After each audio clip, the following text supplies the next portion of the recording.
சிவசிவ திருச்சிற்றம்பலம். இன்று சிவ உலகச் சிறப்புகள் பற்றி பார்ப்போம்.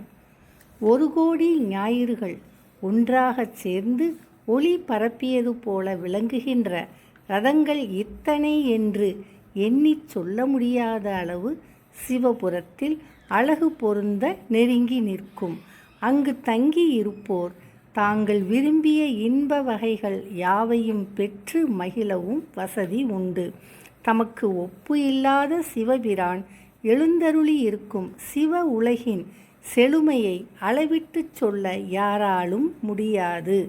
இதனை சிவ தர்மோத்தரம் என்னும் நூலில் தவத்திரு மறைஞான சம்பந்தர் 247ஆம் பாடலில் அருளியுள்ளார்கள்.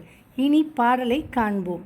தினகரர் உதய கோடி தேசு எனத் திகழ்ந்த தேர்கள் இணைய என்று அளக்கும் எண்ணெய் இகழ்ந்து எழில் இசைய நிற்கும். மனம் நினைவு அதனில் வேண்டும் மகிழ்ச்சியும் வாய்க்கச் செய்யும். தனைநிகர் இல்லி தங்கும் புரிவலம் சாற்றல் ஆமே என்பதாகும்.